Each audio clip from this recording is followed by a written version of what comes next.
Tarih yazmak, tarih yapmak kadar mühimdir. Yazan yapana sadık kalmazsa, değişmeyen hakikat, bütün insanlığı şaşırtacak bir hal alabilir. Kemal Atatürk.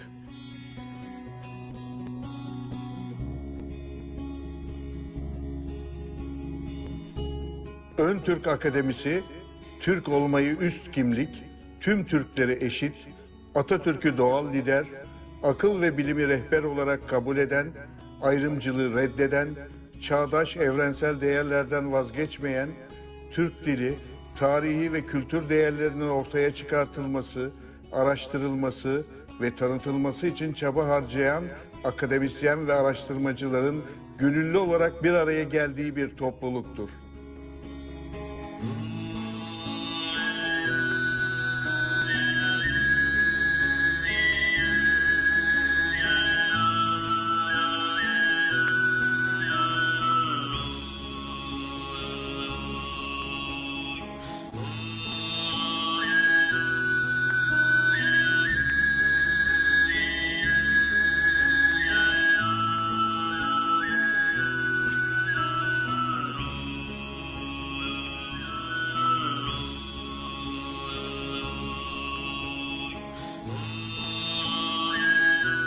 Birliktaylarımızın tüm hakları saklıdır. Ön Türk ve Çam Limanı Akademilerinin Birliktay konumuzun izni olmadan kullanılamaz. Konuklarımızın birliktaylarımızda dile getirdikleri kendi özgün görüş ve fikirleri olup topluluğumuzun ortak görüşlerini yansıtmak amacında değildirler. Amacımız konuklarımıza özgür bir konuşma ortamı sağlayarak gerçek Türk tarihinin gün yüzüne çıkarılmasına yardımcı olmaktır. Sarayların içinde Türk'ten gayrı unsurlara dayanarak, Türk'ten gayrı unsurlarla ittifak ederek, Anadolu'nun, Türklüğün aleyhine yürüyen çürümüş gölge adamlarının Türk vatanından kovulması, düşmanların denize dökülmesinden daha kurtarıcı bir harekettir. Başbuğ Gazi Atatürk 1924.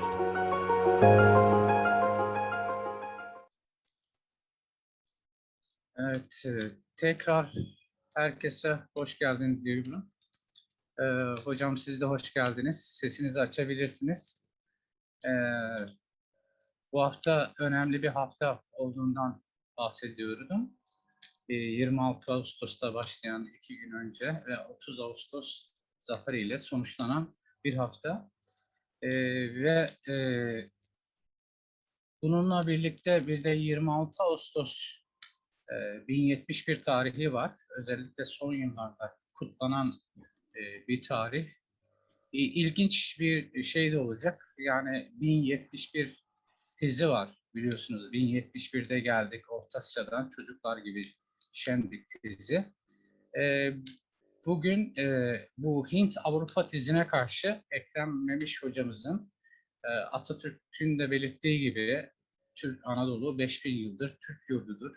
Hatta daha da bu ileri gidip 7-8 bin yıllık Türk yurdu olduğunu Ekrem Memiş hocamız bize anlatacak. Yani Türklüğün başlangıcı miladı İslam'da değildir. Yani Müslüman Türk Selçuklular 1071'de gelmiştir. Hatta 1071 savaşı da Anadolu'nun bize kapılarını açmamıştır. Kutlamak gerekiyorsa bana göre Miryek Telefon'u kutlasınlar. Çünkü esas kapıları açan savaş o. Evet, buyurun hocam. Söz sizin. Teşekkür ederim Oktay Bey. Değerli izleyenlerim, merhabalar. Ben Ekrem Memiş. Öncelikle hepinize iyi akşamlar diliyorum. Bu akşam sizlere Eski Anadolu'da Türkler ve Türklerin ana yurt sorunu konulu bir sunum yapmayı planladık. Sizlere bu akşam anlatmayı düşündüğüm konunun alt başlıkları ve içerikleri hakkında da kısaca bilgilendirme yapmak istiyorum. Hazırlamış olduğum konuşma metninin giriş kısmında öncelikli olarak Anadolu'nun jeopolitik konumu ve coğrafi özellikleri hakkında bilgiler aktaracak. Ardından da Anadolu'nun tarih öncesi dönemlerini ana hatlarıyla gözler önüne sermeye çalışacağım. Metnimizin ikinci kısmında eski Tunç devrinde Anadolu'da yaşayan kavimlerin kimlikleri hakkında bilgiler aktarmanın yanı sıra Anadolu-Mezopotamya ilişkilerine kısaca göz gezdirecek ve bu bağlamda Anadolu'daki Türk varlığına ışık tutan çivi yazılı bir belgeden söz edeceğiz. Metnimizin ikinci kısmında ise Proto-Türk kavimlerinden biri olan ve Anadolu'nun en eski halkları arasında gösterilen Hurrileri biraz daha yakından inceleyeceğiz. Metnimizin üçüncü kısmını Hurrilerin torunları oldukları anlaşılan ve milattan önce 9. 6. yüzyıllar arasında Doğu Anadolu'da güçlü bir devlet olarak ortaya çıkan Urartulara ayırdık. Bu kısımda ayrıca Kafkaslar üzerinden Anadolu'ya giren ve milattan önce 1. bin yıl Anadolu kavimlerine zor anlar yaşatan Türk kökenli iki kavimden, Kimmerlerden ve İskitlerden de söz edeceğiz. Konuşma metnimizin 4. kısmında ise Orta Asya Türklerin gerçek ana yurdu mudur sorusunun cevabını bulmaya çalışacağız. Ve metnimiz sonuç kısmı ile sona erecek. Keyifle dinleyeceğinize yürekten inanıyorum. Değerli dinleyenlerim, bilindiği gibi eski Yakın Doğu'nun önemli uygarlık merkezlerinden biri de Anadolu'dur. Anadolu, Avrupa ve Asya kıtalarını birbirine bağlamanın yanı sıra Asya, Avrupa ve Afrika kıtaları tarafından da çevrelenmiştir. Üç tarafı denizlerle kuşatılmış bulunan ve Çanakkale ve İstanbul boğazları gibi dünyanın en önemli su yollarına sahip olan Anadolu'da değişik iklim türlerini bir arada görmek mümkündür. Birçok akarsu ve göle de ev sahipliği yapan Anadolu toprakları yeraltı ve yerüstü servetleri bakımından da son derece zengindir. Güneyden ve kuzeyden yüksek sıradağlarla kuşatılmış olan Anadolu topraklarına ancak doğudan ve batıdan giriş yapılabilir. İşte bu yüzdendir ki tarihin erken dönemlerinden itibaren Anadolu doğudan ve batıdan birçok kavmin istilasına maruz kalmış, pek çok uygarlığa beşiklik etmiştir. Dolayısıyla Anadolu, doğu ve batı kültür unsurlarının iç içe karışıp kaynaştığı bir bölge durumuna gelmiştir. Nitekim daha milattan önce 3. bin yıldan itibaren değişik kökenli birçok kavmin bir arada yaşaması ve bu durumun asırlarca devam etmesi bunun en somut göstergesidir. Anadolu'nun tarihi devirlere girmesi ancak milattan önce 2. bin yılın başlarında mümkün olabilmiştir. Çünkü sözünü ettiğimiz dönemde ticaret yapmak amacıyla Mezopotamya'dan Anadolu'ya gelen Asurlu tüccarlar beraberlerinde Asur çivi yazısını da getirmişler. Böylelikle Anadolu'da da tarihi devirlerin başlamasını mümkün kılmışlardır. Halbuki eski Yakın Doğu'nun Mezopotamya ve Mısır gibi iki önemli merkezinde milattan önce 3200'lerde aşağı yukarı eş zamanlı olarak yazı keşfedilmiş ve tarihi devirlere girilmiştir. Yazının keşfinden itibaren de her şey kayıt altına alınmaya başlanmıştır. Anadolu'da ise her şeyin kayıt altına alınmaya başlanması az önce de ifade ettiğimiz gibi ancak milattan önce 2. bin yılın başlarından itibaren mümkün olabilmiştir. Demek oluyor ki tarihi devirler her coğrafyada farklı zamanlarda başlamıştır. Fakat gerçek olan şudur ki insanoğlunun kayıt altına alınmış tarihi yaklaşık 5000 yıllık bir zaman diliminden ibarettir. Halbuki yazının keşfinden önce yaşanmış olan ve literatürde prehistorik devirler ismiyle zikredilen tarih öncesi devirlerin yüz binlerce yıl sürdüğü, hatta bazı bilim insanlarına göre 1 milyon yıldan fazla bu dönemin devam ettiği ileri sürülmektedir. Örneğin Anadolu'da taş devri kültürlerinin en eski aşamasını oluşturan Paleolitik döneme ait buluntuların günümüzden yaklaşık 600 bin yıl önceye ait olduğu hesaplanmıştır. Paleolitik ve onu takip eden Mezolitik devirlerde insanoğlu kültür seviyesi bakımından henüz toplayıcılık ve avcılık aşamasındadır. Başka bir anlatımla Paleolitik ve Mezolitik devir toplumları tüketici toplumlardır. Taş devri kültürlerinin 3. aşaması ise yeni taş devri anlamına gelen Neolitik devirdir. Gerçekten adından da anlaşılacağı üzere Neolitik devir taş devri kültürleri içerisinde bir yenilik, bir inkılap dönemidir. Kültür tarihçileri de doğal olarak Neolitik devri insanlık tarihinin devrim niteliğindeki dönüm noktalarından biri olarak kabul ederler. Çünkü bu devirde insanoğlu pek çok yeniliğin altına imza atmıştır. Fakat bu yenilikler içerisinde 4 tanesi ön plana çıkmaktadır ki bunları aşağıdaki şekilde sıralamak mümkündür. 1. Ateş insanoğlu tarafından kontrol altına alınmıştır. 2. Pişirme tekniği ile seramik imali başlamıştır. 3. Ziraat keşfedilmiştir. 4. Yerleşik hayata geçilmiştir. Görüldüğü üzere sözünü ettiğimiz bu 4 yenilik esasında birbiriyle bağlantılıdır. Yani her biri bir diğerinden kaynaklanmıştır. Gerçekten Paleolitik ve Mezolitik devirlerden beri mevcudiyeti bilinen ateş, Neolitik devirde insanoğlu tarafından kontrol altına alınmış ve buna bağlı olarak da o güne kadar elde yapıldıktan sonra güneşte kurutulan çanak çömlekler ateşte pişirilmek suretiyle daha sağlam ve daha kullanışlı hale getirilmiştir. Neolitik döneme kadar yiyeceğini doğadan temin eden insanoğlu bu devirde ilk defa olarak ekip biçmeye başlamıştır. Ancak tarımın başlaması bir başka problemi de beraberinde getirmiştir. Çünkü ekili alanların yabani hayvanlardan ve dış düşmanlardan korunması gerekiyordu.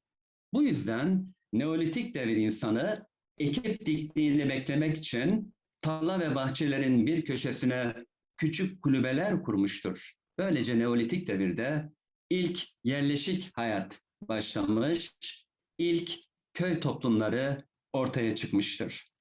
Doğrusunu söylemek gerekirse gerek eski Doğu, gerekse eski Batı dünyalarında Neolitik devirde yaşanan gelişmeler neredeyse birbirinin benzeridir. En azından ziraatın keşfi ve ilk köylerin ortaya çıkması gibi yenilikleri hemen her yerde görmek mümkündür. Bu devir Anadolu'da yaklaşık olarak milattan önce 8000-5000 yıllar arasına tarihlenmektedir. Eski Yakın Doğu'nun diğer coğrafyalarında da Neolitik devir aşağı yukarı bu tarihler arasında ya da bu tarihlere yakın zaman dilimlerinde yaşanmış görünmektedir.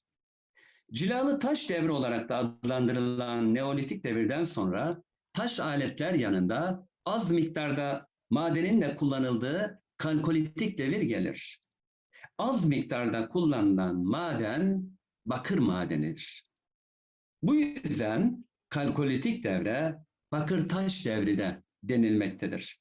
Yaklaşık olarak milattan önce 5000-3000 yılları arasına tarihlenen bu devirde köyler biraz daha büyümüş ve kasaba diyebileceğimiz yerleşim birimleri ortaya çıkmıştır. Üstelik ilk defa olarak bu devirde şehir surları ile karşılaşılmaktadır. Güvenlik nedeniyle ortaya çıktığı sanılan şehir surları aynı zamanda bağımsızlığın da bir göstergesi olarak kabul edilmektedir. Kalkolitik devir aslına bakılacak olursa bir geçiş dönemidir. Çünkü bu devir taş devri kültürleriyle gerçek anlamdaki maden devri kültürleri arasında yaşanmış bir ara dönemdir. Nitekim bu devirden sonra gelen Tunç devri ile birlikte Anadolu yepyeni bir döneme girecek, ilk kentler ve ilk kent devletleri ortaya çıkacaktır. 1. Eski Tunç devrinde Anadolu kavimleri ve Anadolu Mezopotamya ilişkileri. Anadolu'da eski Tunç devri milattan önce 3000-2000 yılları arasında yaşanmıştır. Eski Tunç devrinin ilk aşamasını oluşturan milattan önce 3000-2500 yılları arasında Anadolu'da neler olup bittiğini yazılı vesikalara sahip olmadığımız için bilmiyoruz. Ancak bu ilk dönemde araç ve gereçlerin yapımında o kadar çok bakır kullanılmıştır ki bu yüzden arkeologlar eski Tunç devrinin bu safhasını bakır çağı olarak da adlandırmaktadırlar. Milattan önce 2500-2000 yılları arasına tarihlenen ikinci dönemde ise Anadolu'da gerçek anlamda bir şehir kültüründen söz etmek mümkündür.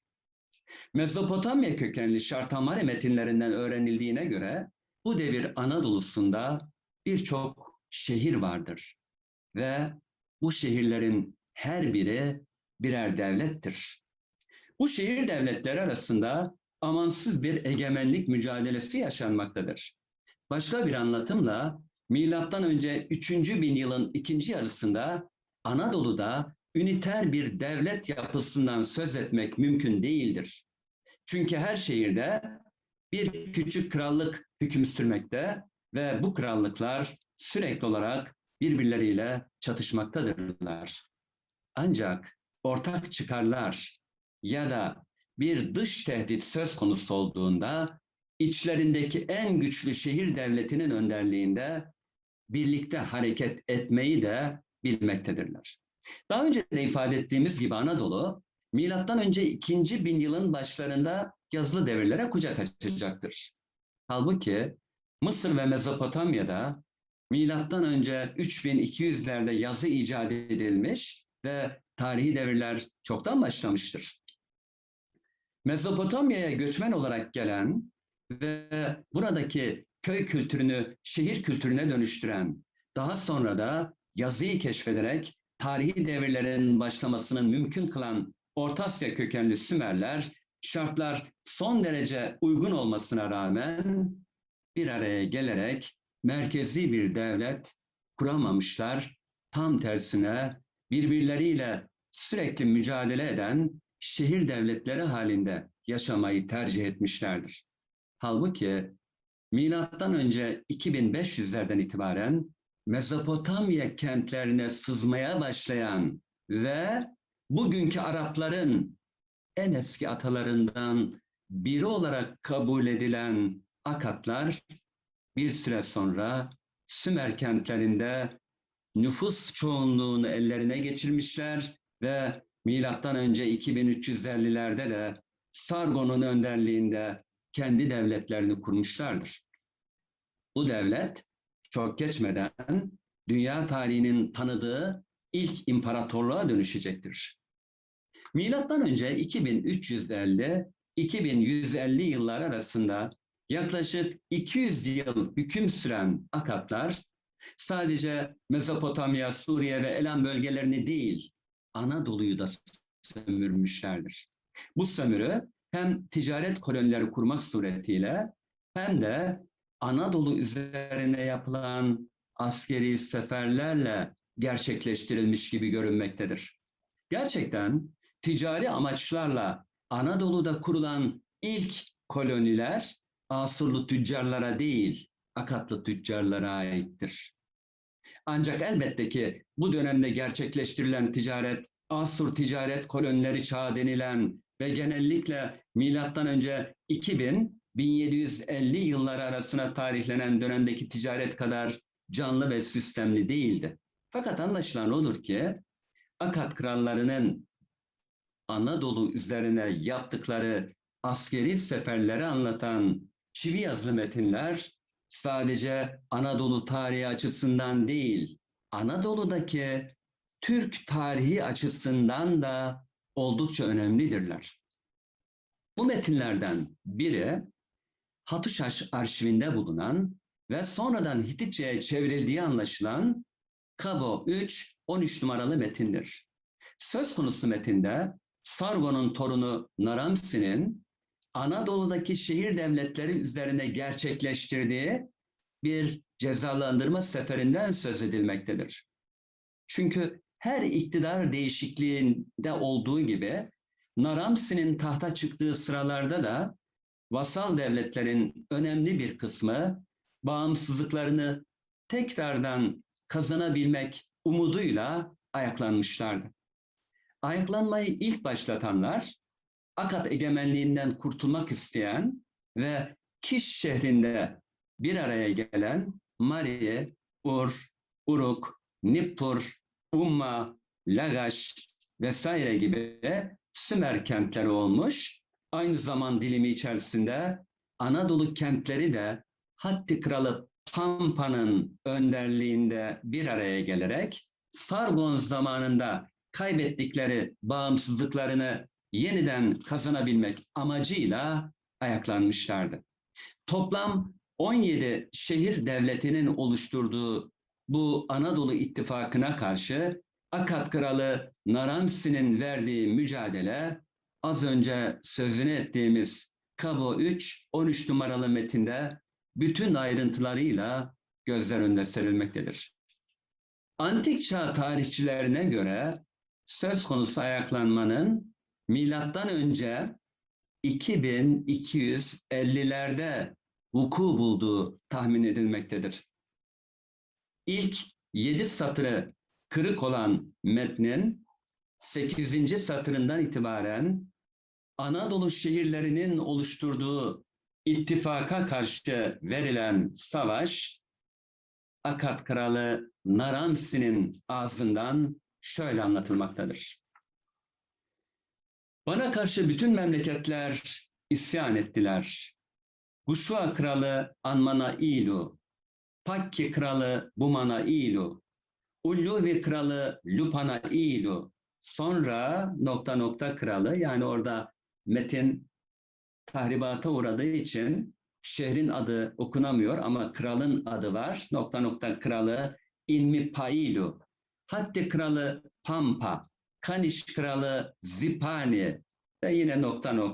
artık hangi şehrin adıysa kralı Nurdagan, Amur kralı Huvaruvaş, Paraşi kralı Tişenki, Armanı kralı Mudakina, Sedir dağları kralı İşkippu, Lara kralı Urlarak, Nikku kralı Urbanda, Türkiye kralı İlşunail, Kursaura kralı Tişfinki, toplam 17 kral ki onlar savaşa girdiler ve ben onları vurdum.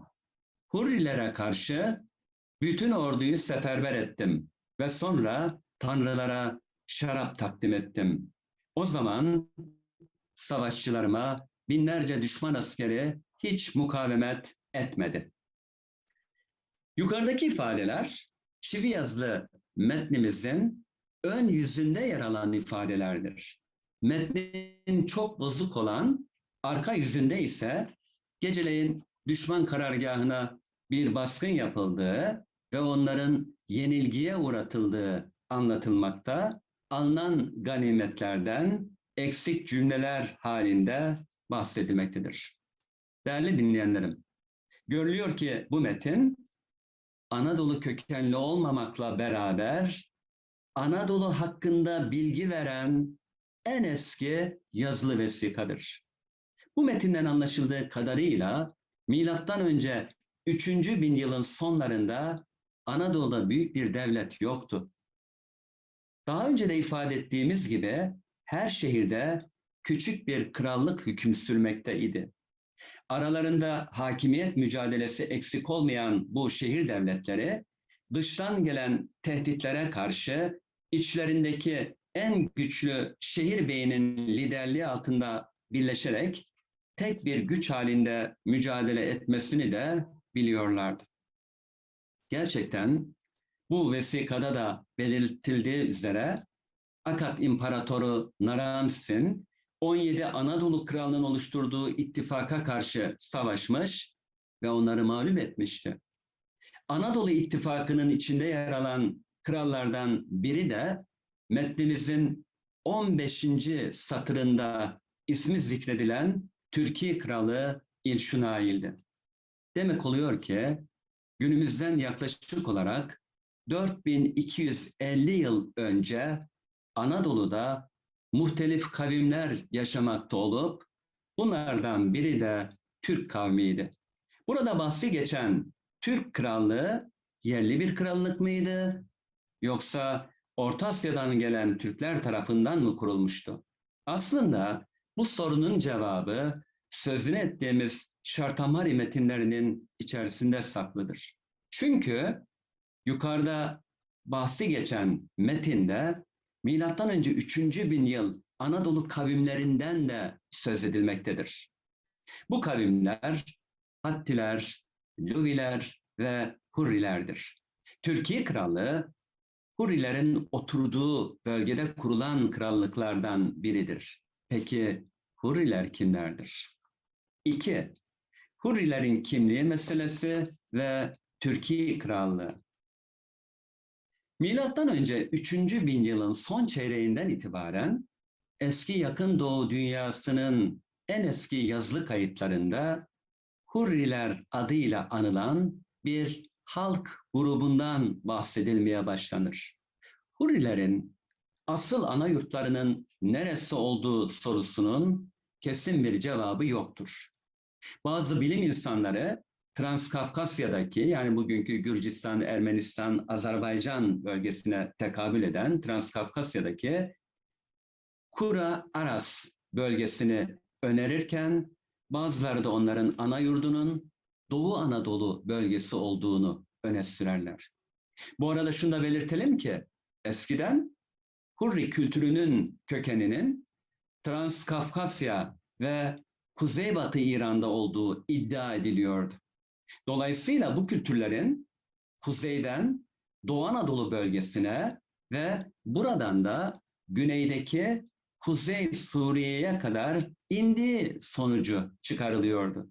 Ancak Transkafkasya ve Kuzeybatı İran'da yapılan kazılarda en eski kültürün Kalkolitik devre ait olduğu ve bundan daha eskiye, yani Neolitik devre gidemediği kesinlikle ispat edilmiştir. Buna karşılık Elazığ bölgesindeki höyüklerde yapılan arkeolojik kazılarda Kalkolitik devirden önceki Neolitik devir kültürünün mevcudiyeti kanıtlandığı gibi Neolitik, Kalkolitik ve Tunç devri kültürleri arasında da hiçbir kopukluğun olmadığı anlaşılmıştır. Üstelik bu üç kültürün aynı karakteri taşıdığı, dolayısıyla bu kültürlerin yaratıcılarının aynı kavim olduğu sonucuna varılmıştır. Profesör Doktor Kılıç Kökten'in Eşkin-i Sefini'de bulduğu Paleolitik öncesine ait aletler bu bölgedeki yaşamın Paleolitik devir öncesine indiğine işaret ettiği gibi Fulur ve Tepecik'te rastlanan Neolitik tabakalar bölgenin kültür tarihini milattan önce 6000'lere kadar geriye götürmektedir.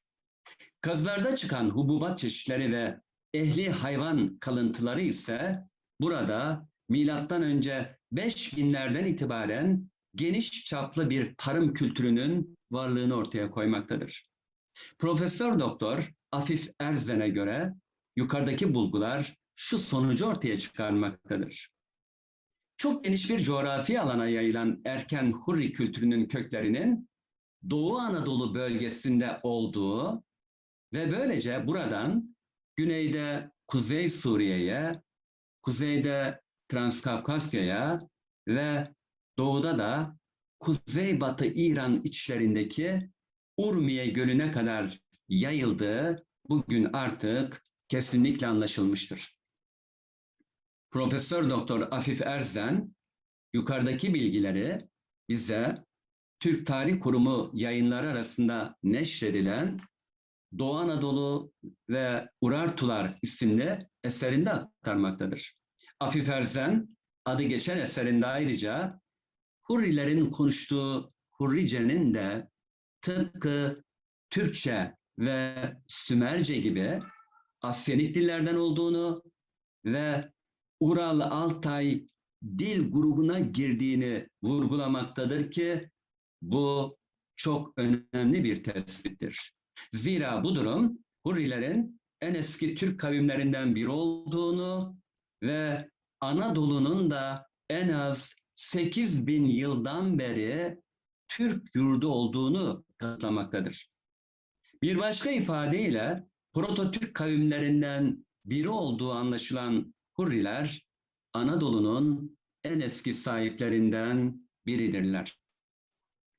Bu kavmin Anadolu'daki kültürel geçmişinin 8.000 yıl geriye gitmesi, Anadolu'nun Türk'ün ikinci vatanı değil, Orta Asya ile birlikte en eski Türk yurtlarından biri olduğunu göstermektedir. Hatta bize öyle geliyor ki, Akat metinlerinden tanıdığımız Doğu Anadolu'daki Türkiye Krallığını kuranlar da Hurrilerden bir gruptu. O halde şunu rahatlıkla söyleyebiliriz ki Anadolu, Türk'ün en eski yurtlarından biri olmanın yanı sıra Türk adını taşıyan ilk devletimiz de Anadolu toprakları üzerinde kurulmuştur. Üstelik Anadolu'nun 26 Ağustos 1071'de kazanılan Malazgirt zaferinden sonra Türk yurdu olduğu tezi de kesinlikle doğru değildir. Malazgirt zaferini kazananlar Müslümanlığı kabul etmiş olan Türklerdir. Şunu unutmayalım ki İslamiyet'ten önce de Türkler vardır ve onlar dünya tarihinde çok önemli başarıların altına imza atmışlardı.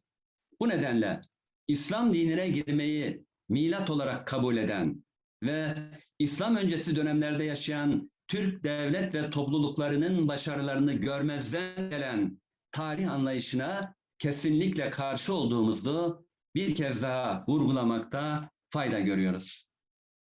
Proto-Türk kavimlerinden biri olduğu anlaşılan ve Anadolu'nun en eski kavimleri arasında gösterilen Hurriler, milattan önce 16. yüzyılın ortalarında Gap bölgesinde güçlü bir devlet olarak ortaya çıkan Mitanni Devleti'nin kuruluşunda da etkin bir rol üstlenmişlerdir.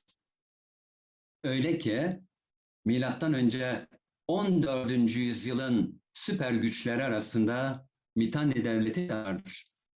Milattan önce 13. yüzyılın sonları ile 12. yüzyılın başları arasında cereyan eden ve yaklaşık 50 yıl sürdüğü anlaşılan Ege göçleri sonunda Hitit Devleti başta olmak üzere Mitanni ve 3. Babil devletleri yıkılmışlardır. Firavunların yönetimindeki Mısır Devleti ise vermiş olduğu uzun soluklu ve amansız mücadele sonunda güçlükle ayakta kalmayı başarırken Asur Devleti göç yolları üzerinde bulunmadığı için hiçbir zarar görmeden ayakta kalmayı başarmıştı. Şimdi o eski Yakın Doğu'nun en güçlü devleti olarak kendisini görüyordu ve yegane amacı Anadolu'ya hakim olmak ve Akdeniz ticaretinde de söz sahibi olabilmekti. Fakat Asur Devleti kolaylıkla gerçekleştirebileceğini sandığı bu amacının tahakkukunda ummadığı yeni bir bela ile karşılaşmıştı. Bu bela Arami göçleriydi. Gerçekten de Ege göçlerinin sebep olduğu kaos ortamından çöl sakinleri de yararlanmaya kalkışmışlar ve kültür merkezlerine doğru akın etmeye başlamışlardı. Tarihte Sami kavimlerin üçüncü büyük göçünü teşkil eden Arami göçlerinin karakteri Ege göçleri gibi yakıp yıkıcı bir akın şeklinde değil, tersine aralıksız bir sızıntı halinde asırlarca devam etmesidir. İşte bu yüzdendir ki Asur Devleti gelişimini istikrarlı bir şekilde sürdürememiş, bazen ilerlerken bazen de geri adım atmak zorunda kalmıştır. Özellikle milattan önce 11. ve 10. asırlar tam anlamıyla Aramilerin pek çok bölgeyi istila ettiği bir zaman dilimi olarak karşımıza çıkmaktadır.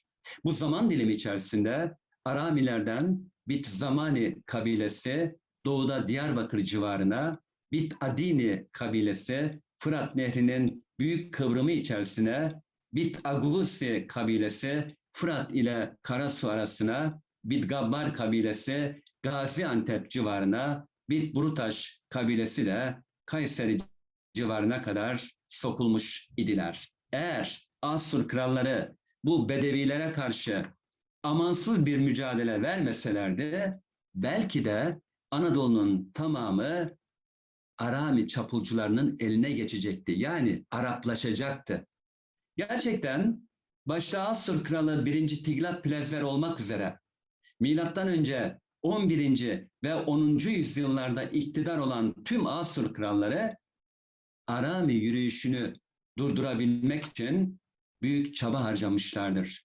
Ancak Asur krallarının onları durdurma konusunda kesin bir başarı elde ettikleri söylenemez. Milattan önce 9.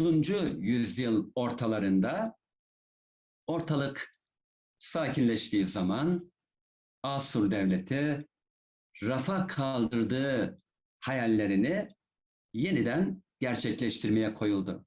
Fakat bu biraz zor olacak gibi görünüyordu.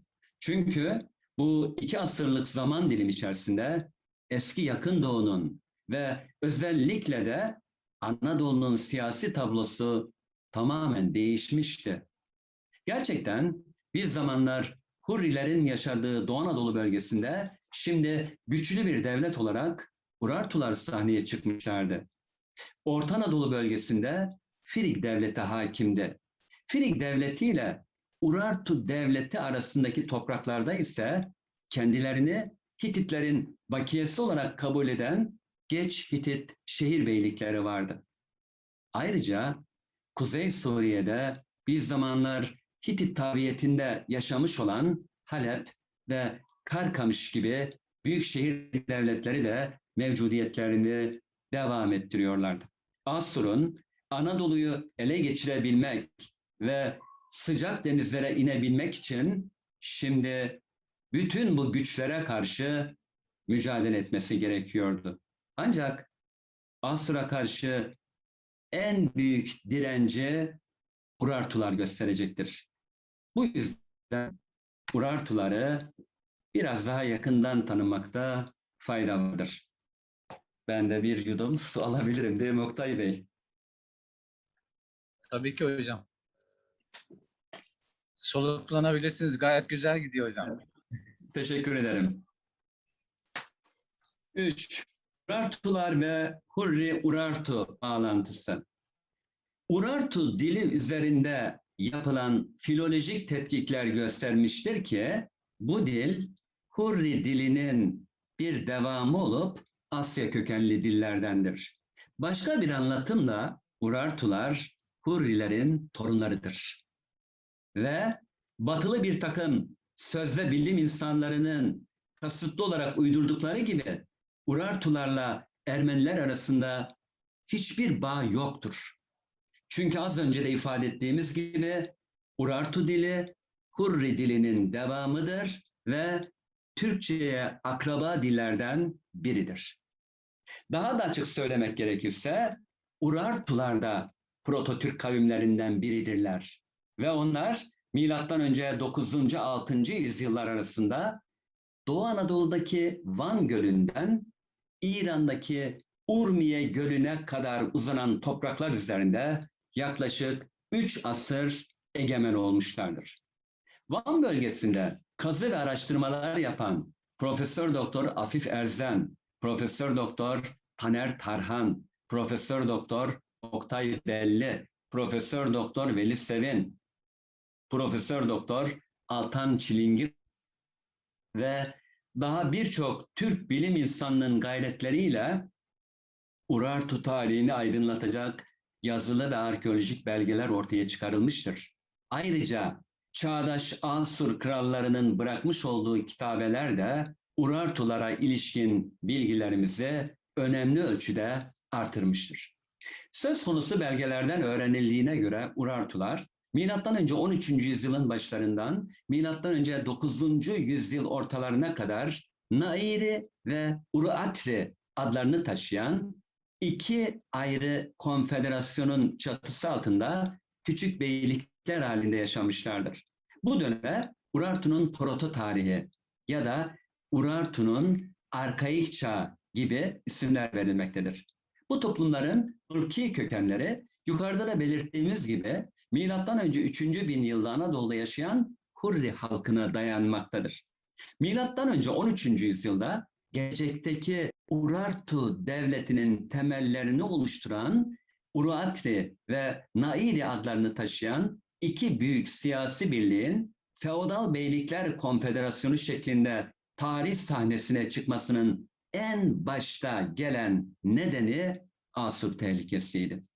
Gerçekten milattan önce 2. bin yılda Kerkük civarı merkez olmak üzere Kuzey Mezopotamya'ya hakim olan Hurri Mitanni Devleti'nin Hitit kralı 1. Şupilüluma tarafından yıkılması ve parçalanması neticesinde bu politik güç tarih sahnesinden çekilmiş, aşağı yukarı milattan önce 1350'lerde.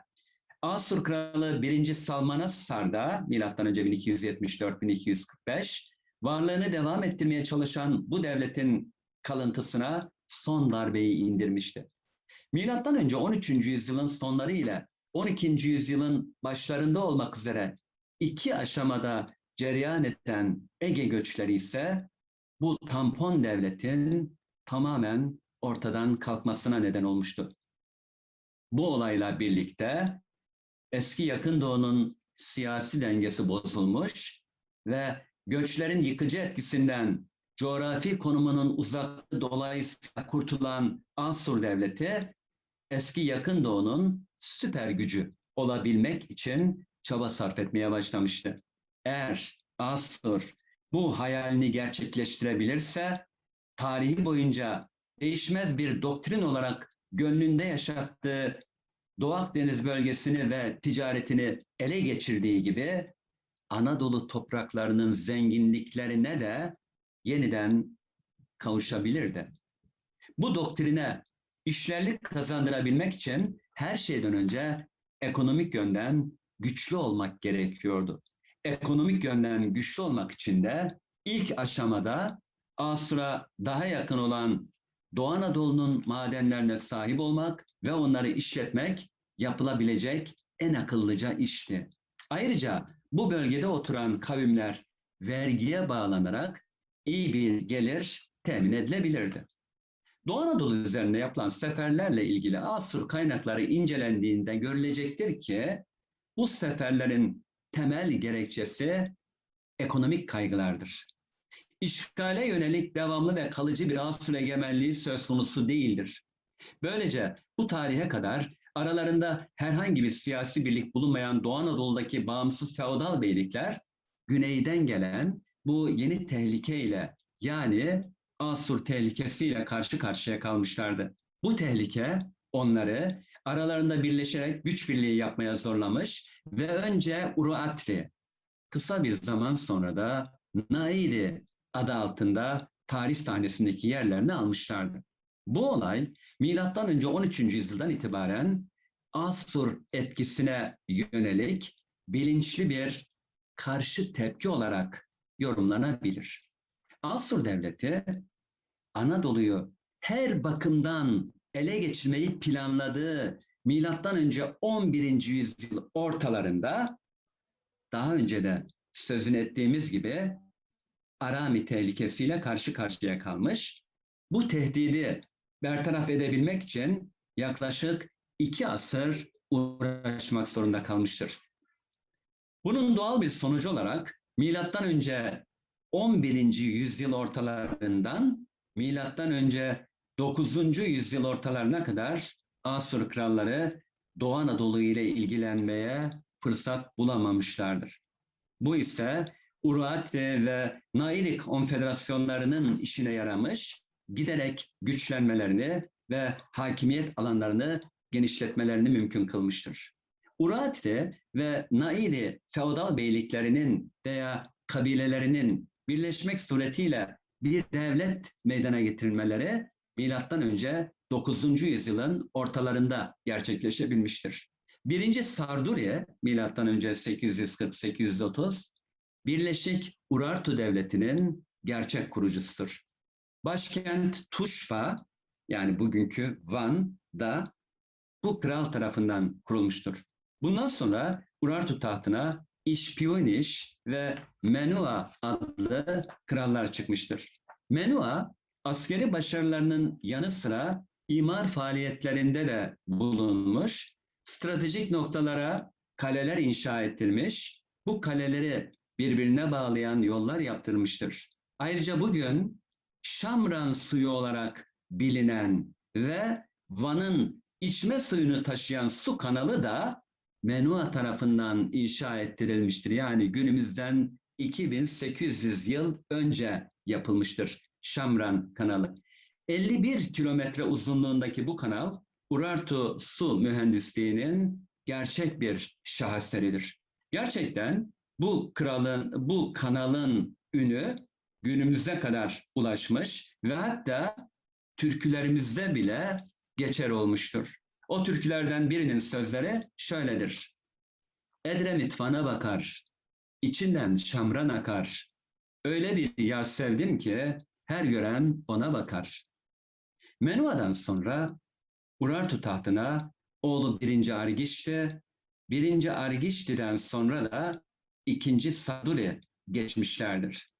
2. Sarduri zamanında Urartu devleti en geniş sınırlarına ulaşmış, Ön Asya dünyasının en güçlü krallığı haline gelmiştir. Ancak Urartu kralı 1. Rusa zamanında milattan önce 714 yılında Asur kralı 2. Sargon'un Musassir kentini ele geçirmesi ve burada muhafaza edilen tüm Urartu hazinesine el koyması Urartu devletini ekonomik yönden zayıflatmış, ekonomik zayıflık ise siyasi çöküşü hızlandırmıştır. Ancak Asur bu fırsatı yeterince değerlendirememiştir.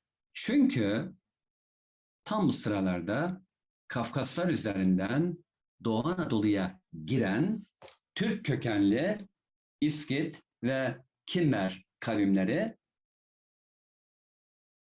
bir taraftan Urartu devletini yıpratırken diğer taraftan da Asur'u hayli meşgul etmişler ve Asur'un Anadolu üzerinde mutlak bir denetim kurmasına engel olmuşlardır. Kimmerler daha sonra Orta Anadolu içlerine yürüyerek milattan önce 690 yılında Frig devletini ortadan kaldırmışlardır. Batıya doğru yürüyüşlerini sürdüren Kimmer akıncıları İonya'nın zengin şehirlerini de yağmalamışlardır. Doğrusunu söylemek gerekirse Kimmer istilası 80 yıl kadar sürmüş ve bu 80 yıllık dönemde Anadolu halkları Kimmerler karşısında tir tir titremişlerdir. Lidya kralı Alyattes milattan önce 609 yılında Kimmer istilasına son vermiştir. Herodotos'un naklettiği bilgilere bakılacak olursa Kimmerlerin arkasından Anadolu'ya giren İskitler ise 28 yıl Doğu Anadolu'ya hükmettikten sonra geri dönmüşler ve Kırım Yarımadası merkez olmak üzere Kimmerlerin boşalttığı Güney Rusya topraklarında Büyük İskit İmparatorluğunu kurmuşlardır. Bu imparatorluk milattan sonra 2. yüzyılda Gotlar tarafından yıkılmıştır. Bütün bunlar bize gösteriyor ki özellikle milattan önce 1. bin yıl Anadolu'sunda Türk kökenli kavimler çok faal bir rol üstlenmişlerdi. Urartu Devleti'nin 300 yıl boyunca o dönemin süper gücü olarak kabul edilen Asur'a kafa tutması, Kimmerlerin 80 yıl Anadolu'ya hükmetmeleri, İskitlerin Asur hudutlarını sürekli olarak taciz etmeleri bu hareketliliğin en somut göstergeleridir. İşte bu kargaşa ortamında önce Asur İmparatorluğu milattan önce 612 yılında Babilliler ve Medlerin ortak hareketi sonunda yıkılmış. Kısa bir süre sonra milattan önce 609 yılında Urartu Devleti de tarih sahnesinden çekilmiştir. Milattan önce 7. yüzyıl sonlarından milattan önce 6. yüzyıl ortalarına kadar Anadolu'nun doğu yarısı Medlerin egemenliği altında yaşamış ise de milattan önce 550 yılında Pers Kralı 2. Kiros Med egemenliğine son vererek Anadolu'nun doğu kesiminin yeni sahibi olmuş. Milattan önce 547 yılında Lidya Kralı Kroizos'u da yenilgiye uğratıp tüm Anadolu'yu Pers hakimiyeti altına almıştır. Anadolu, Perslerden sonra Büyük İskender ve haleflerinin, ardından Romalıların egemenliği altında yaşamış, daha sonra ise Bizans'ın hakimiyet sahası içerisinde yer almıştır.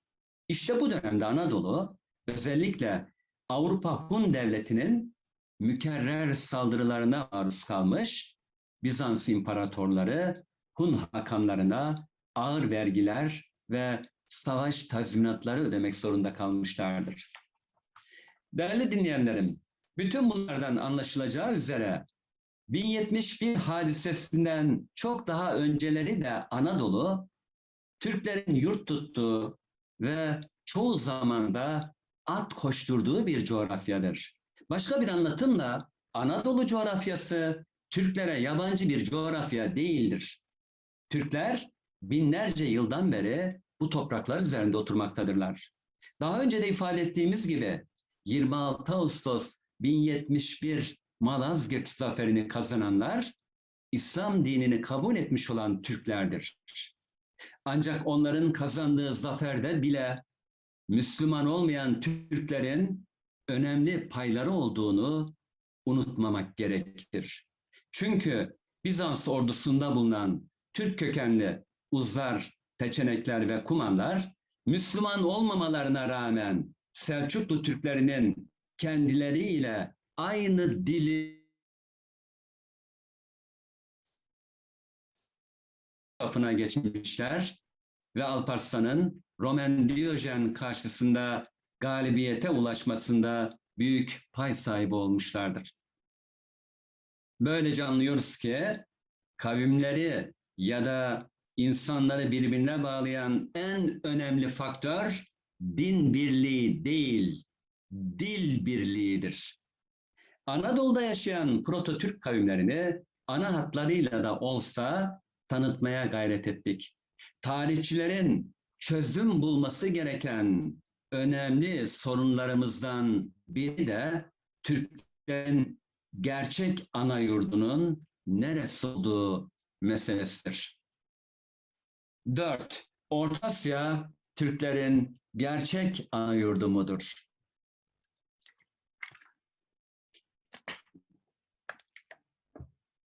Bugün dünya coğrafyasında Türk'ün yaşamadığı yer hemen hemen yok gibidir. Öyle zannediyoruz ki bu coğrafi yaygınlık Türk milletinin tarih sahnesine çıktığı en eski dönemlerden itibaren belirli bir bölgeden dünyanın farklı bölgelerine gerçekleştirdiği sayısız göç hareketiyle izah edilmektedir. Türk'ün göçlere başlamadan evvel oturduğu bu bölgenin genellikle Orta Asya olduğu kabul edilir. Fakat burada sorgulanması gereken asıl mesele şudur. Orta Asya gerçekten Türk'ün yegane ana yurdu mudur? Yoksa Türk'ün başka ana yurtları da var mıdır? Daha da önemlisi başka milletler pek az göç hareketinin içerisinde yer alırken ya da hiç göç etmezken Türklerin çok sayıda göç hareketinde faal olarak rol oynamalarının sebepleri nelerdir? Türkler Avrupalı bilim insanlarının iddia ettiği gibi medeniyetten nasibini almamış barbar ve göçebe bir kavim midir? Yerli ve yabancı birçok bilim insanı Orta Asya'yı Türk'ün ana yurdu olarak kabul etmektedirler. Ancak hemen belirtelim ki Türklerin Orta Asya'nın tamamında değil, belirli bir bölgesinde oturduğu akıldan çıkarılmamalıdır. Bu bölgenin sınırları da tam olarak belli değildir. Bununla birlikte son araştırmalar Türklerin ağırlıklı olarak Altay Dağları'nın eteklerinde yaşadığını göstermiştir. Filolojik tetkiklerden anlaşıldığına göre Türkler tarihi kesin olarak tespit edilemeyen bir dönemde doğuya, batıya ve güneye doğru göç etmişlerdir. Birçok bilim insanı bu göçlerin muhtemel sebeplerini sıralarken iklim şartlarının değiştiğine, büyük bir kuraklık felaketinin yaşandığına, hayvanlar için elzem olan otlak yerlerinin azaldığına ve eskiden mevcut olan bir iç denizin kuruduğuna dikkat çekmektedirler. Bu olumsuzluklara doğal afetler ve dış baskılar gibi nedenleri de ekleyen bilim insanları, bazı Türk gruplarının ister istemez dünyanın farklı bölgelerine göç etmek zorunda kaldıklarını da ifade ederler. Değerli dinleyenlerim, yukarıda sıralanan bu tahmini nedenlerin bir kısmını kabul etmekle birlikte bir kısmının kabul edilemez olduğu kanaatindeyiz. Örneğin eskiden mevcut olan bir iç denizin kuruması yüzünden bazı Türk gruplarının göçe kalkışmasını anlamak mümkün değildir. Çünkü günümüzden binlerce yıl önce deniz suyunu arıtarak içme suyu haline getiren teknoloji mevcut değildi. Tuzlu olan deniz suyunu sulama amaçlı olarak da kullanmak mümkün olmadığına göre iç denizin kuruması bir göç hareketinin temel nedenlerinden biri olamaz. Üstelik böyle bir denizin gerçekten var olup olmadığı da tartışmalıdır. Göç nedenleri arasında gösterilen kuraklık hadisesi de kafaları karıştırmaktadır. Eğer gerçekten büyük bir kuraklık felaketi yaşandıysa ve bu durum uzun yıllar devam ettiyse o bölgede oturan bütün Türk gruplarının göç etmesi gerekirdi. Halbuki bazı Türk grupları göçe zorlanırken bazıları bölgedeki yaşantılarını devam ettirmişlerdir. O halde ana yurt kabul edilen bölgeyi terk eden Türk grupları için daha mantıklı bir senaryo oluşturmamız gerekmektedir. Bize göre en mantıklı senaryo şöyle olabilir. Altay Dağları'nın eteklerinde yaşayan Türkler genellikle hayvancılıkla geçiniyorlardı. Zaman içerisinde o kadar çoğaldılar ki bu topraklar onlara yetmez oldu. Çok geçmeden Türk grupları arasında otlak kavgaları başladı. Mücadeleyi kaybeden gruplar bölgeyi terk etmek zorunda kaldılar. Böylece Orta Asya'dan dünyanın diğer yörelerine göçler başladı. Yukarıda da ifade ettiğimiz gibi bu göçlerin ne zaman başladığını tam olarak bilemiyoruz. Ancak Orta Asya'dan gerçekleştirilen göç hareketinin bir defaya mahsus olmadığı belirli zaman aralıklarıyla bu göçlerin devam ettiği anlaşılıyor. Türk grupları dünyanın muhtelif bölgelerinde yeni kültürlerle temasa gelirken ana yurt kabul edilen bölgede de bir takım Türk kültürlerinin ortaya çıktığı görülüyor. Bu kültürler Afenasyovo kültürü, Andronovo kültürü, Karasuk kültürü, Tagar ve Taşlık kültürü ve Anav kültürü gibi adlarla anılmaktadırlar. Bu kültürler içerisinde Anav kültürünün önemli bir ayrıcalığı vardır. Batı Türkistan'da Aşkabat yakınlarındaki Ana bölgesinde yapılan arkeolojik kazılardan anlaşıldığına göre bu kültürün insanları güneşte kurutulmuş tuğlalardan yapılmış evlerde oturuyor, koyun, sığır gibi hayvanları besliyor. Ayrıca çiftçilik de yapıyordu. Başka bir anlatımla Anav insanları hayvancılık ile ziraatı bir arada yürütüyorlardı. Diğer taraftan Anav insanının Mezopotamya ve Hindistan istikametinde yayılarak Sümer ve Mohenjo-daro kültürlerini yarattıkları tahmin edilmektedir. Ancak aktarmış olduğumuz bütün bu bilgiler Orta Asya'nın en eski Türk yurdu olduğunu kabul etmemiz için yine de yeterli değildir. Çünkü her şeyden önce Orta Asya'dan gerçekleştirilen büyük göçün zamanı tam olarak bilinmemektedir. Kaldı ki Orta Asya'da Türklere ait olduğu iddia edilen buluntular da milattan önce 5. bin yıldan daha eskiye gidememektedir. Daha ziyade hayvancılıkla geçinen ve otlak yerleri bulabilmek telaşıyla devamlı surette yer değiştirmek zorunda kalan toplumlardan günümüze kalıntılar bırakmalarını beklemek de çok akılcı bir yaklaşım değildir. Orta Asya'daki en eski Türk kültürü Anav kültürü olup o da milattan önce 4000'lere kadar geriye gitmektedir. Halbuki Anadolu'daki Türk kültürüne ait kalıntılar günümüzden 8000 yıl öncesine aittir. Demek oluyor ki eldeki mevcut kanıtlar Anadolu'daki Türk kültürünün daha eskiye gittiğine işaret etmektedir. Bu şartlar altında Orta Asya Türklerin yegane ana yurdudur diye kesin ifadeler kullanmak bilimsel gerçeklerle bağdaşmaz.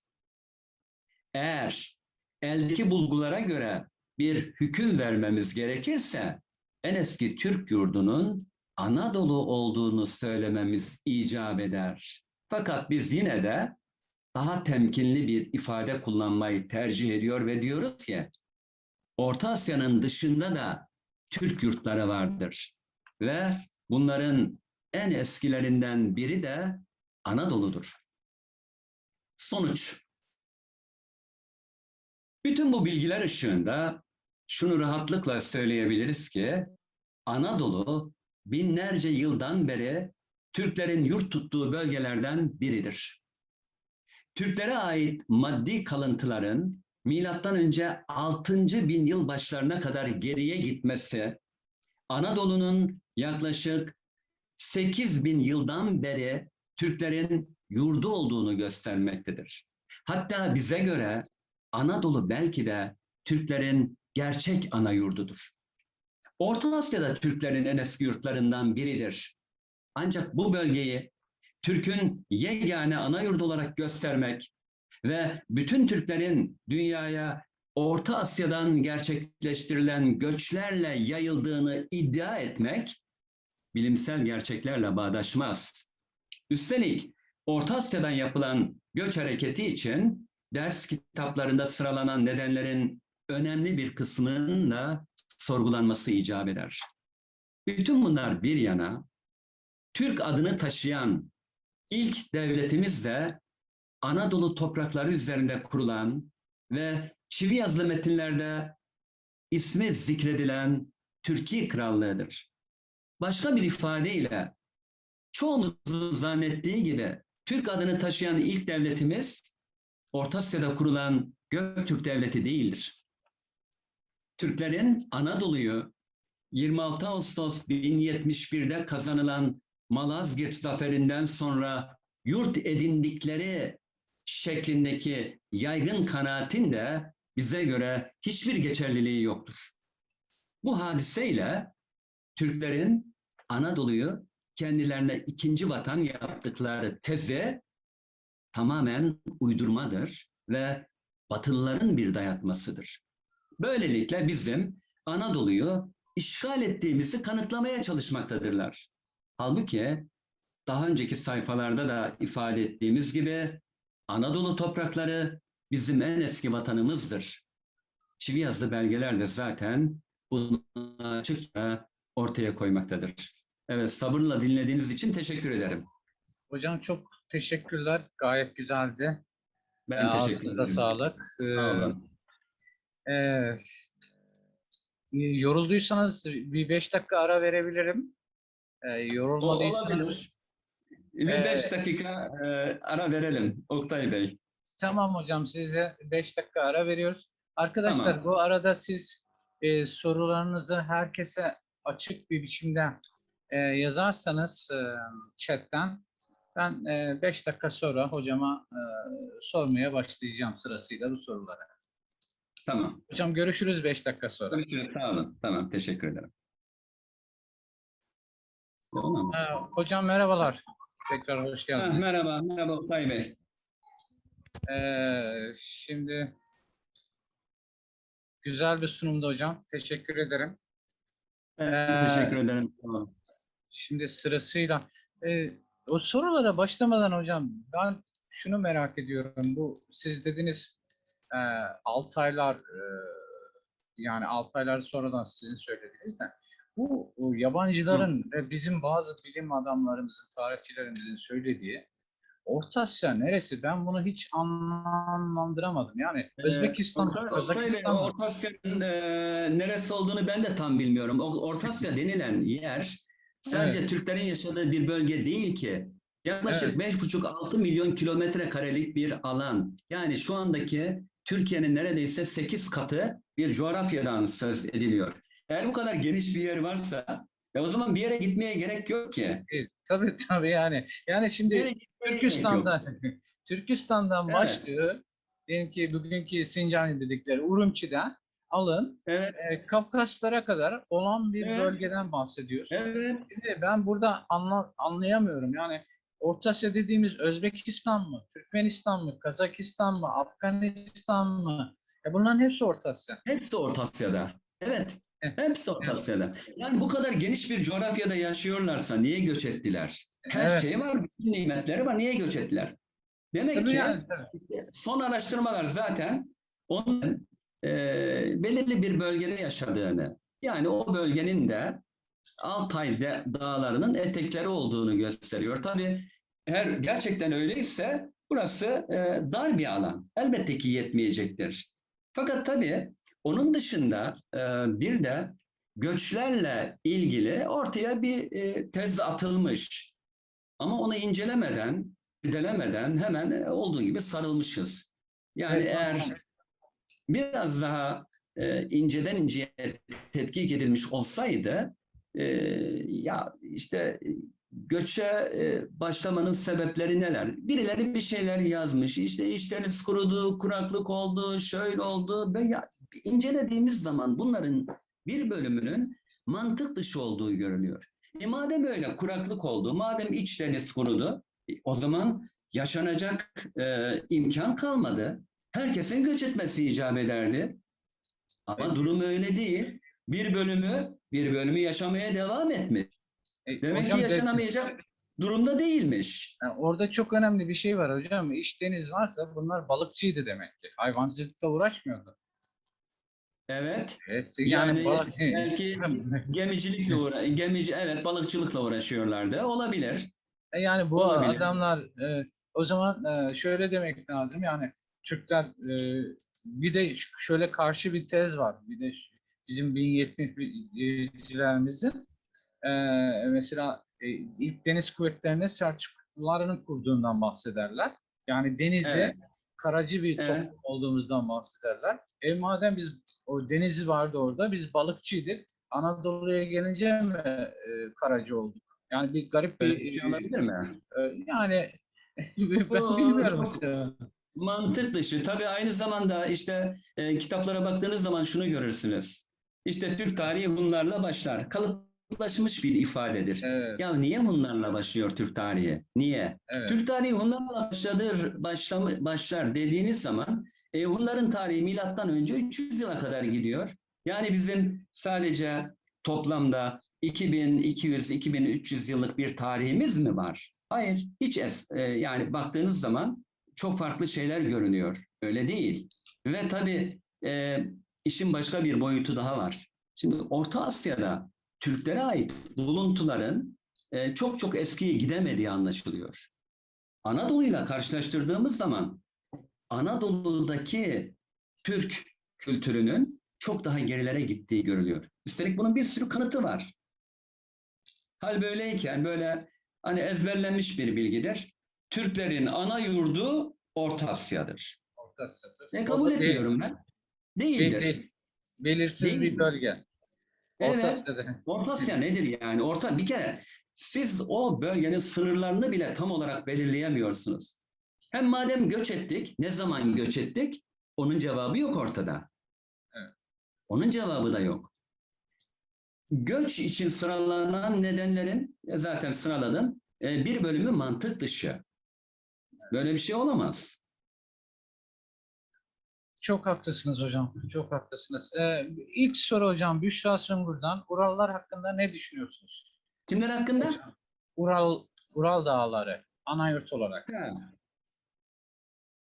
Ural dağları hakkında ne düşünüyorum? Ural Evet. dağları ile ilgili ben bir şey düşünmüyorum. Yani siz Yani diyorsunuz, evet. oralar benim şeyime girmiyor zaten. Alanıma girmiyor doğrudan doğruya. Benim asıl ilgilendiğim bölge bugünkü yani bizim eski yakın doğu dediğimiz bugünkü Orta Doğu bölgesi. Orta Doğu bölgesi. Benim Siz de ilgi diyorsunuz ki alanım bu. zaten bilimsel olarak da diyorsunuz şu andaki buluntularla Anadolu'daki yani Türkiye'deki buluntular, Türklere denk kalan buluntular o Asya'daki Evet. buluntulardan yani bize Daha buradan eski. uzaktakilerden çok daha Daha eski. eski. O, Yani evet. biz bu ülkenin gerçek sahipleriyiz. Ya biz de öyle 1071'den sonra gelmedik. 1071'den binlerce yıl önce de bu topraklar üzerinde oturuyorduk. Bu tamamen Batı'nın dayatması, uydurma bir tezdir. İşte Malazgirt'ten sonra Anadolu'yu ikinci vatan yaptık. Ya zaten bizim vatanımızdı. Ne demek ikinci vatan yaptık? Yani Böyle bir orada şey yok. doğru O söylüyorsunuz. benim az önce sözünü ettiğim metin bir Türk krallığından söz eden en eski metin. Yoksa milattan önce 2000 yıla ait Babil ve Asur metinlerinde, Mari arşivi vesikalarında Turuklular diye zaten Türklerin adı onlarca defa geçiyor. Oralarda Türk kaynıyor. Yani Türkler dışarıdan falan gelmediler. Vardılar zaten. Ha tek şeyleri nedir? O zaman zaten İslam dini yoktu ki. Yani Türkler o zaman Müslüman değildi. Olay bu. Ne yapalım Yani şimdi? şey oluyor yani Türk İslam sentezi de bu Hint Avrupa şeyini destekliyor. Yani Evet, iki tarafında işine geliyor. Hint evet, Avrupacılarla. evet, evet, evet. Yani Yani şimdi bir böyle balıklama atlamanın bir anlamı yok. İşte diyorlar ki ya 200 bin kişilik bir orduyu 50 bin kişilik Türk ordusu darmadağın etti. Ya evet, öyle değil. Şimdi o komik zaten. tabii Ermeni kaynakları incelendiğinde, Rum kaynakları incelendiğinde farklı bilgiler de var. Diyor ki ya bu Bizans ordusundaki Türkler, Müslüman olmayan ki onlar Hristiyan Türklerdir. Türkler karşı taraftaki askerlerin kendi dillerini konuştuğunu görünce soydaşlarına kılıç çekmekten imtina ettiler. Onların tarafına geçtiler. Dolayısıyla durum eşitlenmiş oldu. Yani sayılar neredeyse eşit hale geldi ve Türk tarafı kazandı. Yani bunun gocunulacak bir şeyi yok ki. Niye yazmıyorsunuz? Yazın. Yazın. Hocam Ya, bir de olsun bu bitsin. pardon sözünüzü kestim. Bu Bizans tarihini biz çok kötü yani bizim taraf da çok kötü yazıyor. Karşı taraf da Evet. çok kötü yazıyor.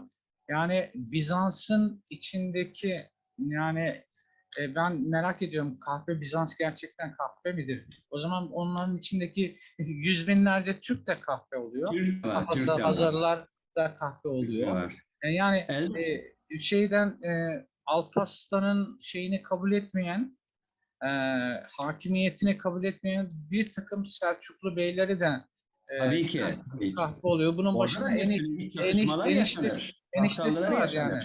Eniştesi var. Elbette ki. Yani, Tabii ki. o biraz hep bir hikayeden bir tarih yazılmış. Yani şimdi şöyle, yani tabii bir tarih anlayışı var ki İslam dinine girmeyi milat olarak kabul ediyor. Ondan önceki hiçbir başarıyı Kabul etmiyor. görmüyor. Evet. Görmezden geliyor ya da. O yani öyle bir şey olamaz. Halbuki Türklerin İslam öncesinde başardıkları işler sayısal olarak daha fazladır. Kurdukları devletlere bakın. Öyle 16 devlet falan değil. O Cumhurbaşkanlığı forsunda 16 tane devlet görünüyor değil mi? Evet. Halbuki Türklerin kurduğu irili ufaklı devletlerin sayısı 137'dir. 137 tane devlet kurmuş. O işte büyüklerini almış oraya koymuş. Öteki de devlet, Evet. öteki devlet. Kuzey Kıbrıs Türk Cumhuriyeti diyorsunuz, o da devlet. Öyle değil mi? O da devlet. Hepsi devlet. Bir de şey hikayesi var işte en uzun imparatorluk Osmanlı 600 yıl diyoruz. İskitler 1000 yıl. Türkler 1000 yıl. Evet. İskitler 1000 yıl. Haydi buyurun buradan yakın yani. Evet, 1000 yıl. Yani bir 1000 yıl Evet. hem de yani inanılmaz bir şey. Tuna Dolu dolu 1000 boyundan yıl. al. Dolu dolu 1000 yıl. Tuna boyundan alın şeye kadar Türkistan'ın Çin'e kadar oradan Evet. Sibirya'dan Evet. alın Çin sınırlarına kadar. Tabii Mısır'a de. kadar Elbette. müthiş bir imparatorluk ve 1000 yıl yönetmiş Tabii ki. adamlar. 1000 yıl Elbette ki. yönetmiş. Yani Elbette ki. evet İşte bu hocam. tabii Oktay Bey biraz da şuradan kaynaklanıyor. Bu ilk çağ ya da eski çağ Türk tarihi üzerine gerçekleştirilmiş olan çalışmaların sayısı yeterli değil.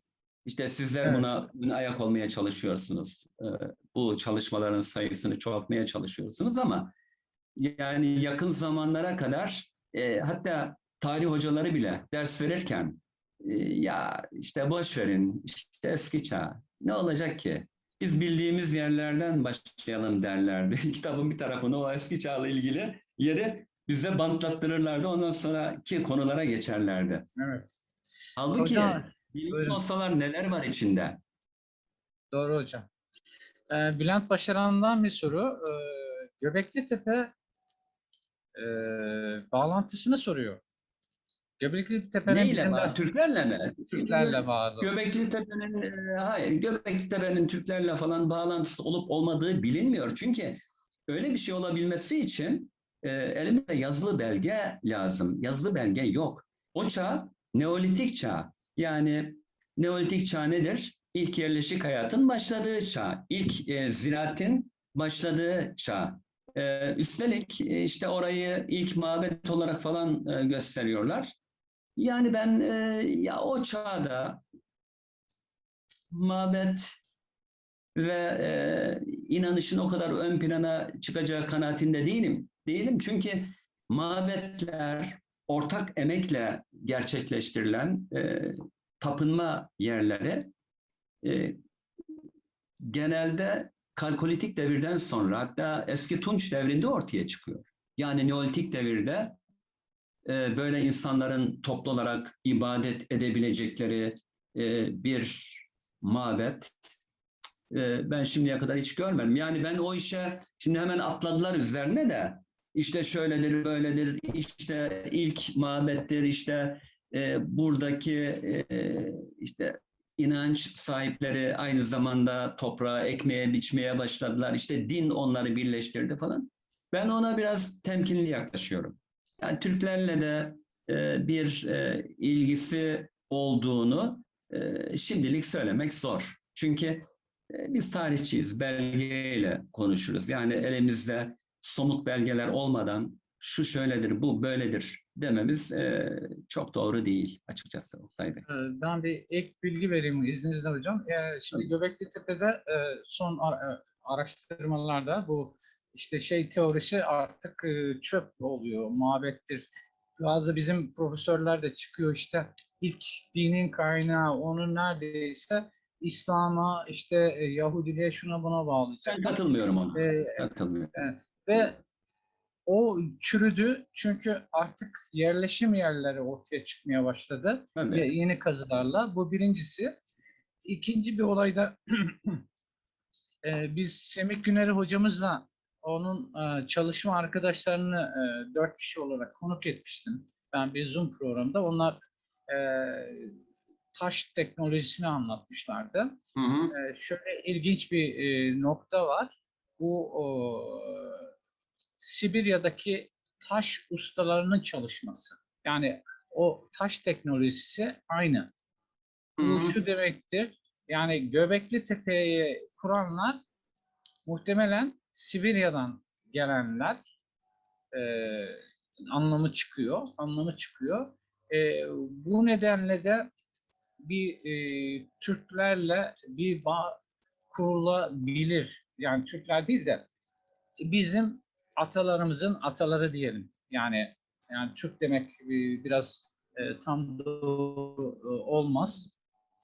Ama bizim atalarımızın ataları buraya 12 bin yıl önce gelmiş olabilirler diye bir konuşma yapmıştık o zamanlar. Hı hı. Şimdi Yunus Durak Bey demiş, Huriler ile Kürtler arasında bağlantı var mı? Hiçbir bağlantı yok. Hiçbir bağlantı yok. Eğer Kürtler kendilerini Türk orijinli kabul ediyorlarsa problem yok. Ama konuştukları dili Hint-Avrupa'yı bir dil kabul ediyorlarsa o zaman Hurilerle hiçbir bağlantıları yok. Çünkü Hurilerin konuştuğu dil Ural-Altay dil grubuna giriyor. Yani Türkçe ile akraba. Urartu dili de aynı şekilde. Yani sunumu yaparken özellikle vurguladım. Dedim ki Urartular Hurrilerin torunlarıdır ve Urartuca da Hurrice'nin devamıdır. Bunu ben demiyorum, bunu filologlar diyor. Bir de diğer bir nokta sanırım Kürtlerin Yavuz döneminde de yoğun olarak yerleştirilmesi. Özellikle Sünni Kürtlerin Evet. o Doğu Anadolu bölgeye. Sonraki Dolayısıyla tabii yani evet.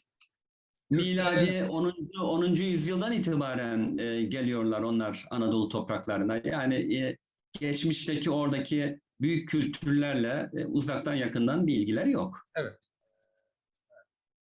Evet öyle. Ya da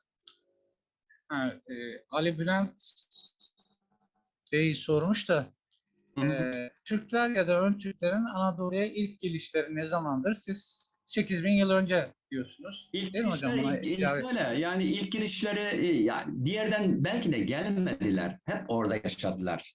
Çünkü elimizdeki kanıtlar bakın Orta Asya'dan göç etti. İşte Türkler dünyanın farklı bölgelerine gittiler, dağıldılar deniliyor ama şimdi o büyük göçün tarihi tam olarak bilinmiyor zaten. Ne zaman oldu? Milattan önce 4000'lerde mi oldu? 5. binde mi oldu? Ne zaman oldu?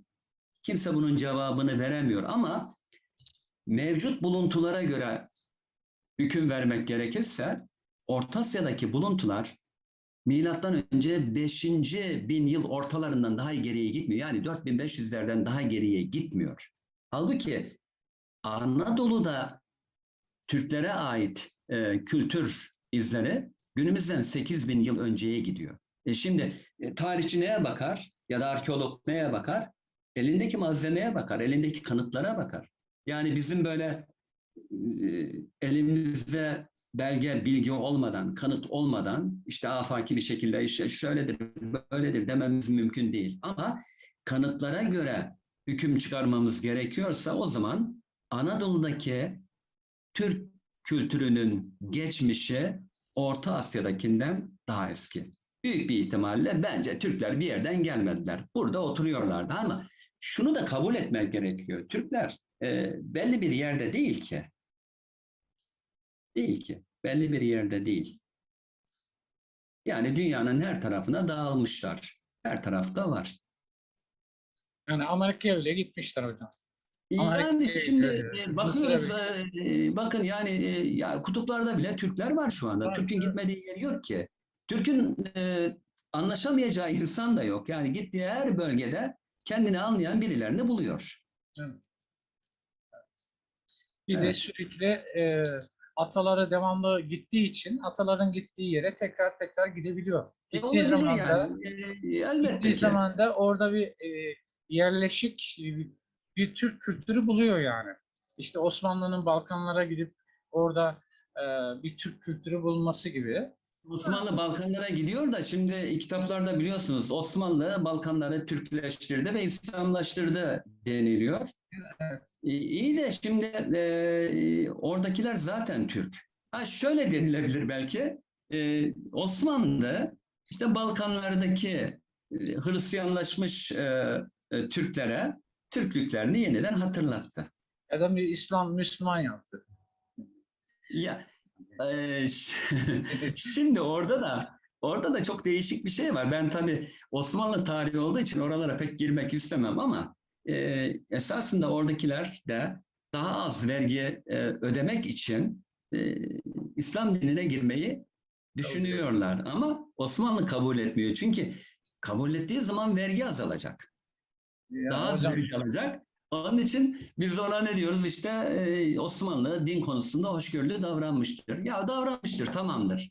Bir şey dediğimiz yok ama oradaki verginin azalmasında göz ardı etmemiştir. Yani onu gözden almamıştır. evet, evet. Kaybından yana değildir. Onların doğru, gerçi konumuzun dışına çıkıyorum da Evet. Haçlı seferlerine katılan on binlerce Türk de var yani. Bizimkiler hiç söz etmiyorlar da. Tabii ki o Yani elbette ki Haçlı seferlerinde tamam Haçlı seferleri işte orada da bir problem var. İşte Haçlı seferleri şeylere karşı yapılmıştır. Türklere karşı yapılmıştır. İşte evet, Müslüman Türklere karşı. Ya öyle değil. Yani Haçlı seferler aslında Katolik Avrupa'nın bakın dikkat edin Katolik Avrupa'nın Katolik olmayanlara karşı düzenlemiş olduğu seferlerdir. Çünkü Bizans Ortodoks'tu. Orayı da ezdi geçti. Yahudileri de ezdi geçti. İşte Müslümanları da yani Arapları da Türkleri de ezdi geçti. Yani Katolik olmayanların e, ezildiği bir sefer. kıyma, Haçlı kıyma seferleri. olur. Elbette ki tabii ki yani onların içinde yani Haçlı seferlerine katılan grupların içinde de yine o Haçlı orduları içinde de Türk kökenliler var. Macarları nereye koyacağız peki? Evet. Nereye koyacağız Diğer Macarları? başkaları da var. Evet. Evet, evet. Bir adaşım Oktay Yaylacı Kural sormuş da Türk tarihiyle sürekli oynanması gerçekleri tam anlamıyla nesillere aktarılmamasını istemek nedendir demiş. Ee, Niye böyle yapıyorlar? Oktay Bey, şimdi şöyle, ben aşağı yukarı 41 yıllık hocayım. 41 yıldır hocalık Maşallah yapıyorum. hocam. Yani bunun aşağı yukarı işte 29 yılı da profesörlükle geçti. 93'ten beri ben profesörüm. Fakat benim gördüğüm şu, bizim kitaplarda doğru bilgiler aktarılmıyor. Benim elimde, ben bir ara biriktirmiştim, elimde 30'lu yılların kitapları var. Rahmetli kayınpederim benim köy enstitüsü mezunu öğretmendi. Dolayısıyla onun zengin bir kütüphanesi vardı. O kütüphaneye de ben sahip çıktım. Şimdi oradaki ders kitapları 30'lu yıllarda, 40'lı yıllarda, 50'li yıllarda, 60'lı yıllarda, 70'li yıllarda, 80'li, 90'lı yıllarda yazılmış kitaplar. Hepsi benim elimde. 2000'li yıllarda yazılmış kitaplar da elimde. İnanın kitapların içindeki bilgilerde neredeyse hiçbir değişiklik yok. Hiç. Adam cildini değiştirmiş, işte puntayı değiştirmiş, biraz kaliteli kağıt kullanmış. Hepsi bu. Ya, olabilecek bir şey mi bu? Bilgi durağan mıdır? Bilgi değişir. Güncellersiniz olur biter. Şimdi çocuklara hala üniversite sınavlarında diyorlar ki işte tarihteki ilk yazılı antlaşma hangisidir? Eğer siz Kadeş-Barış Antlaşması cevabını vermezseniz cevabınız yanlış kabul ediliyor. Doğru mu? Doğru. Doğru. Ama öyle değil. O antlaşmadan önce yapılmış onlarca antlaşma var. Ya Hitit tarihinde bile bu antlaşma metinleri yayınlanmıştır. Yabancılar yayınlamış, bizim e, akademisyen arkadaşlarımızdan da bunların üzerinde çalışanlar var. Ya Kadeş Barış Antlaşması denilen antlaşma 17. sıradadır. Bir kere ilk antlaşma değildir, adı da Kadeş değildir. Çünkü çivi yazdığı metnin üzerinde bile orada Hattı ülkesi kralı Hattuşili ile Mısır ülkesi kralı Ramses arasında akdedilen muahede der. Yani çivi yazdığı metinin başlığı bile böyle. Yani ikisi arasında yapılan antlaşma. Kadeş diye bir şey yok ki. Çünkü antlaşmalar genelde antlaşmanın yapıldığı yerin adıyla anılır. Ne diyoruz? Biz Lozan Barış Antlaşması diyoruz değil mi? Paris Konferansı diyoruz. İşte yani değişik şeyler ya da yapan kişinin adıyla anılır antlaşmalar. Tamam savaş Kadeş'te oldu da barış orada yapılmadı ki. İki tarafın bilirkişileri gittiler geldiler, gittiler geldiler. Bazen Hatuşhaş'ta, Hitit başkentinde bir araya geldiler. Bazen Mısır başkentinde Teb'de bir araya geldiler. Ortak bir metin oluşturdular ve bu ortak metni İki tarafın yöneticileri, işte bir tarafta 3. Hattuşili, diğer tarafta 2. Ramses, mühürlerini vurdular, onayladılar, kabul ettiler. Şimdi kim verdi bu ismi? Yani Kadeş Barış Antlaşması ismini kim verdi? Belli değil. Ama doğru da değil. Böyle bir antlaşma yok ki. Yani bu isimle anılan bir antlaşma yok. Olay bundan ibaret. İlk antlaşma hiç değil. Ondan önce yapılmış bir sürü antlaşma var. Ama tarih kitaplarını açın bakın. Hala öyle geçer. Evet. O şekilde Ee, geçer. Düzeltmek lazım ama yani biraz zor. Çünkü düzeltilince bir kere birilerinin cebine dokunulmuş oluyor. Yani o eski bilgilerden vazgeçmek istemiyorlar ama her şey ortada. Ya 1071'den önce Türkler yok muydu? Vardı. Hun Türklerini ne yapacağız? Batı Hunları, Atilla işte onun amcaları şunlar bunlar girip çıkmadılar durmadan oralara. Girdiler. Kimmerleri nereye koyacağız? İskitleri nereye koyacağız?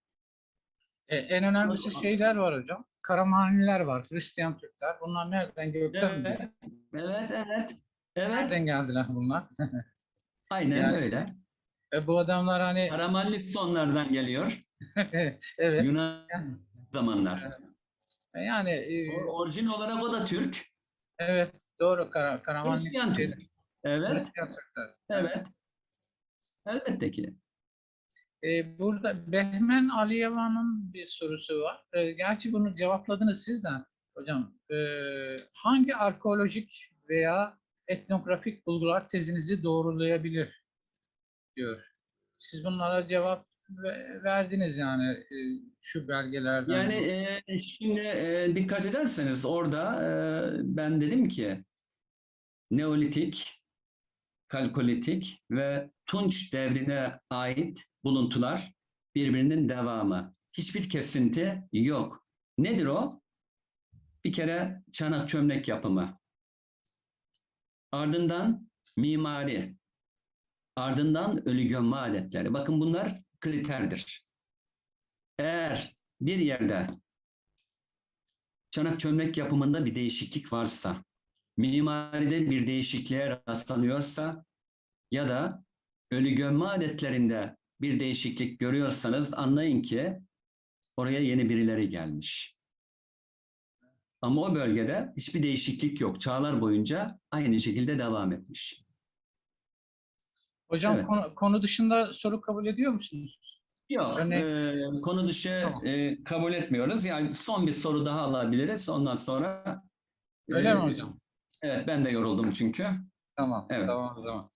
O zaman arkadaşlar Muğ kıtasını soramam hocama da ben de bu Muğ İyi.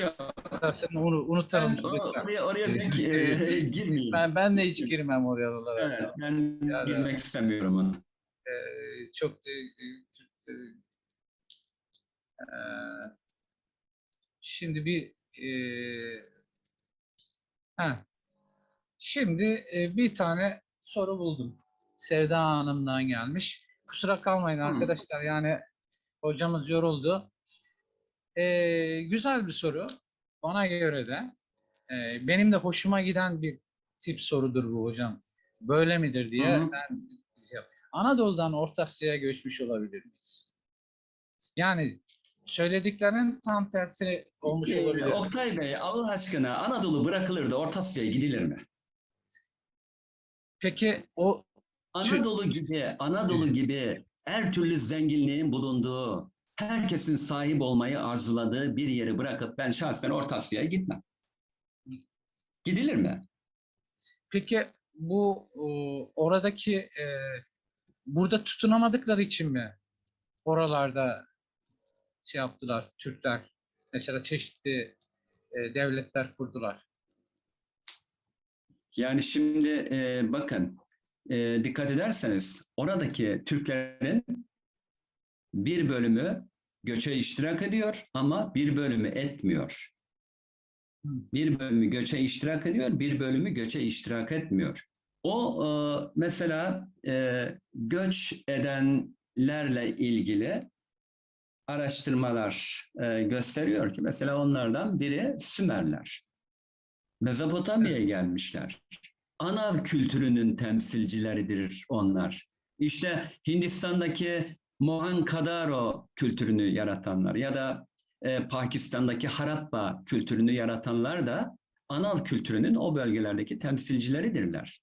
Abi, gelmişler ama Anadolu'da oturanların başka bir yere gitmelerine gerek yok ki. Ha, zaman zaman Anadolu'dan da Orta Asya değil ama başka bölgelere göç edenler olmuştur. Mecburi göç. Yeni bir kavim gelir, sizi sıkıştırır, siz daha güçlüdür. Tutunamazsınız, gitmek zorunda kalırsınız. Ama normal şartlarda yani bir insan ya da bir topluluk kolay kolay Anadolu'nun zenginliklerini bırakıp da başka bir yere gitmez. Ama gidenler de farklı sebep. Siyasi, Elbette politik. ki, elbette. Yani mesela Tabii ki. Kızılbaş Türkmenlerin kalkıp buradan Şah İsmail'e katılması gibi. Yani onun gibi Gayet normal tabii. evet, siyasi, politik sebeplerle gidilebilir veya Evet, başka evet. Ancak o toplumlarla. şekilde olabilir. Normal şartlarda değil Veya ama. şey de çok var Evet. hocam. Bu bizim Türklerde bir nevi paralı askerlikten kaynaklanan bir göç de var. Yani Var. buna kölelik deniyor. Köle değil de bunlar aynı bizim tımarlı sipahiler gibi Şeyler gibi. biliyorsunuz. Yani Roma, Evet, ücretli asker. evet, Tarih boyunca var zaten ücretli askerlik. evet. Her zaman var. Var. Ya Kuşanlardan başka beri milletlerde de var. işte Tabii tabii. Romanların, Bizans'ın işte bunlara diyelim ki bir vilayeti veriyor.